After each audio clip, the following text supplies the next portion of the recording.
Hi guys, welcome back to my channel. And आज दिविता के लिए सबसे अलग दिन रहने वाला है बिकॉज आज दिविता का डे 1 था स्कूल का after a long long vacation. तो मेरे लिए भी थोड़ा नर्वसनेस वाला था, बट स्कूल से तो वो बहुत अच्छे से आ गई, जैसे मैंने पहले व्लॉग में ऑलरेडी आप लोगों के साथ शेयर किया। एंड देन मैंने उसकी जब बैग चेक करी तो उसमें मेरे को एक वर्कशीट मिली, that was a vegetable worksheet. और मेरे को इतना इतना ज़्यादा डाउट फील हो रहा था कि दिविता अच्छे से वर्कशीट कर पाएगी या नहीं कर पाएगी। तो मेरे को बहुत ज़्यादा नर्वसनेस था कि वो कैसे कर पाएगी। एंड उसके बाद जब हमने वर्कशीट करना स्टार्ट कर दिया तब दिविता थोड़ा सा ज़िद्दी बना कर रही थी कि मेरे को मेरे हाथ में दो, ये वो। पर ये जो वर्कशीट थी ना, वो बिल्कुल भी ऐसी नहीं थी कि मैं उसको एकदम दे सकती हूँ। अगर उसने फाड़ दी और वो ख़राब कर दी तो फिर मैं कहाँ से दूसरी लाती, और फिर वो अच्छा भी नहीं लगता बिकॉज उसकी इंपॉर्टेंट वर्कशीट थी और फर्स्ट वर्कशीट थी। तो मेरे एक्सपेक्टेशंस थे कि यार अच्छे से हो जाए। एंड बच्चा है वो तो क्या, मतलब वो तो बच्चे जैसी हरकतें तो करेगा, बट एक माँ का रहता है ना कि यार ये अच्छे से कर दे, अच्छे से कर दे। एंड उसके बाद मैंने उसको थोड़ा समझाया। मैंने बोला दिविता अच्छे से स्टार्ट करो, ये वो सारी चीज़ें समझाना, पेशेंटली लेना स्टार्ट किया तो उसने अच्छे से करना स्टार्ट कर दिया। उसकी एक बात थी कि जब भी मैं उसको स्क्रिबलिंग करने देती हूँ तो उसको एक रहता है कि मम्मा मेरे को खुद को करने दे, पूरे टाइम मेरे को करने दे, मेरा हाथ ना पकड़े। बट अब ये स्कूल की वर्कशीट थी तो मैं उसको बता रही थी कि दिविता वो वेजिटेबल के बाहर नहीं जाना चाहिए, वेजिटेबल के अंदर ही कलर करो। तो ये बच्चों को थोड़ा सा समझाना डिफ़िकल्ट हो जाता है, बट मैंने पूरी पूरी कोशिश करी कि मैं उसको अच्छे से हैंडल करूँ। और मैंने उसको समझाया। एंड देन एक दो वेजिटेबल्स को मैंने उसको बॉर्डर करके दी। देन उसने खुद अच्छे से उसमें कलर किया। वैसे तो देखा जाए तो उसको खुद को नीट एंड टाइडी बहुत ज़्यादा पसंद है कि मैं अच्छे से करूँ, ये वो सारी चीज़ें उसने करा अच्छे से। बट थोड़ा सा ऐसे रहता ना कि शैबीनेस ना हो, ना गंदा बना हो।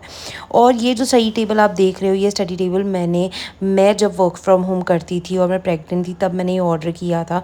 मेरे को ये स्टडी टेबल बहुत बहुत ज़्यादा काम में आया एंड अभी भी काम में आएगा बिकॉज़ दिविता का अब स्टडिंग ऐसे स्टार्ट हो रहा है।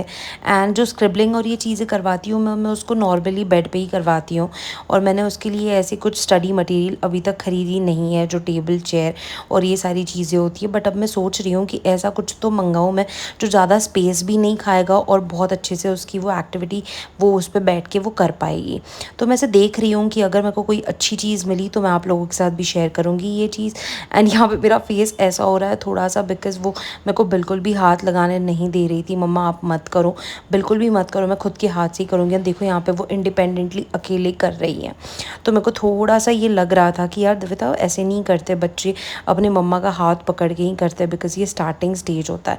बट इसको बिल्कुल भी नहीं करना था मेरा हाथ पकड़ के। एंड मेरे पेशेंस थोड़े थोड़े बीच बीच में लूज़ हो रहे थे। जैसे मैंने अभी उसका हाथ पकड़ के कर रही हूँ तो अब देखना वो मेरे को बोलेगी नहीं नहीं मम्मा आप हाथ मत लगाओ बिल्कुल भी। फिर मैं उसको डिस्ट्रैक्ट कर देती थी न्यू कलर करके। एंड देन मैं उसको बोलती थी दिविता ऐसे नहीं होता है, मम्मा को करना देना पड़ता है और ये वो। फिर मेरे को लगा कि आपको वर्कशीट भी दिखा दूँ मैं। तो ये वर्कशीट थी वेजिटेबल वर्कशीट, नॉर्मल वर्कशीट उन्होंने दी थी। शायद ये एक्टिविटी उन्होंने स्कूल में भी करवाई थी इसलिए वो आज ही करवा रहे हैं। सो येस। एंड देन मैं करते करते उसको मैं ये भी सिखा रही थी कि ये कौन सा वेजिटेबल है, इसको कौन सा कलर बोला जाता है। कलर वो थोड़े से आइडेंटिफाई कर पाती है, नॉट 100%, बट थोड़े थोड़े वो कर लेती है आइडेंटिफाई। एंड बाकी तो पटेटो और ये सारी चीज़ें वो कर लेती है, लाइक अगर सिखाओ जिस तरीके से। तो अब जैसे स्कूल में उसको सिखाया गया था कि प्याज अनियन होता है एंड अनियन काटने से या खाने से आँखों में आंसू आते हैं। तो मेरे को वो चीज़ इतनी प्यारी लगी, इतनी प्यारी लगी। और दिविता ने यहाँ पे खुद होके पटेटो के लिए कलर किया तो मेरे को बहुत ज़्यादा खुशी हुई, इसलिए मैं आप लोगों को दिखा रही थी। तो ये चीज़ें होती हैं और बच्चे ग्रास्प करने में बहुत बहुत ज़्यादा होशियार रहते हैं।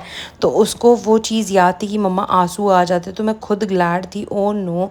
और नेक्स्ट यहाँ पे मेरा चेहरा ऐसा बन रहा है बिकॉज अनियन दिया हुआ था उन्होंने और मैं वो प्याजी कलर देख रही थी जो अनियन का कलर होता है, बट वो मेरे को एग्जैक्ट मिल नहीं रहा था। इसलिए मेरा चेहरा ऐसे हो रहा था कि अब मैं उसको कौन सा कलर दूँ और क्या करूँ। तो मैं थोड़ी सी टेंस्ड हो रही थी। और यहाँ पे इतनी ज़्यादा गर्मी है, इतनी ज़्यादा गर्मी, तो मैं दिविता को रूम के अलावा कहीं पे भी बिठा ही नहीं सकती हूँ कलरिंग करने के लिए। उसको मेरे को रूम में ही बिठाना पड़ता है एसी ऑन करके बिकॉज़ यहाँ पे बहुत ज़्यादा गर्मी है। शी इज़ अ पर्सन जिसको पूरा पूरा कंफर्ट की बहुत ज़्यादा ज़रूरत होती है। और यहाँ पे मेरे को उस पे प्यार भी आ रहा है बिकॉज़ वो बहुत अच्छे से बीच बीच में बहुत अच्छे से कर रही थी। And then she was communicating also, literally जो गप्पे मारना होता है ना वो अब करने लग गई हैं। देखो यहाँ पे मेरे को बोल रही थी कि आंसू आते हैं दिस एंड दैट, तो मेरे को बहुत बहुत मतलब ऐसे ब्लेस्ड वाला फील हो रहा था। और यहाँ पे मैं मम्मी जी को बोल रही थी, मम्मी जी देखो बोल रही हैं आंसू आ जाते हैं। तो एक ऐसा रहता है कि कोई भी बात होती है ना दिव्यता की, मैं तुरंत मम्मी जी के साथ शेयर कर लेती हूँ बिकॉज़ ऐसे उनको भी रहता है ना कि यार वाह वाह वाह ऐसे टाइप्स। तो इसलिए मैं तुरंत शेयर करती हूँ। और मेरे को पता नहीं ऐसे कोई चीज़ अच्छी हुई तो मैं तुरंत शेयर करना मैं पसंद करती हूँ और मेरे को बहुत अच्छा लगता है। अब मैं यहाँ पे वापस उसका हाथ पकड़ रही हूँ और वो गुस्सा कर रही है मेरे ऊपर कि नहीं मम्मा प्लीज़ हाथ मत पकड़ो, ये वो बहुत गुस्सा हो रही है। पर मेरे को लग रहा था कि शाबी ना कर दे प्लीज़, अच्छे से कर दे। मेरे को थोड़ा सा उस चीज़ का था तो मैंने इसलिए उसको ऐसे किया, बट नथिंग।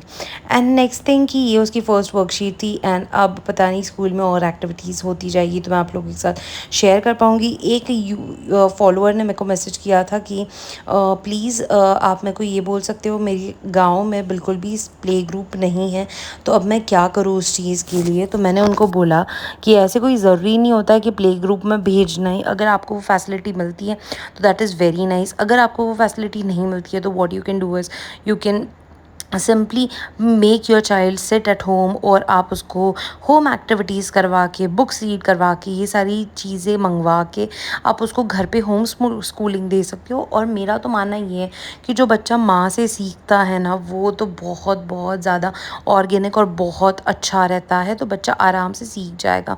तो 5 साल बाद आप आराम से बच्चे को स्कूल में डाल सकते हो जहाँ पे आपकी स्कूल आपके वहाँ पे जो स्कूल स्टार्ट हो जाती है एंड उसके बाद आप करना स्टार्ट कर सकते हो admission.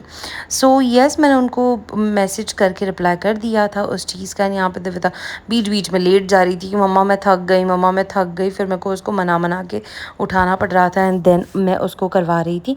So that's it for today. मेरे को बहुत अच्छी जर्नी लग रही है दिव्यता की ये, बिकॉज़ मेरे को भी बहुत अलग एक इंतुजियाज़म रहता है उसका कंप्लीट करवाने के लिए, उसको लर्न करवाने के लिए, सारी चीज़ें करवाने के लिए। So that's it for today guys. And ऐसे ही दिव्यता की सारी एक्टिविटीज़ मैं शेयर करती रहूँगी आपके साथ। वो बहुत ज़्यादा नौटंकी बनती जा रही है, बहुत ज़्यादा नौटंकी, एंड बहुत ज़्यादा बोलने भी लग गई है, क्वेश्चंस भी होते हैं उसके बहुत सारे। So yes and that's it for today. Thank you guys for watching, bye. Please like share and subscribe.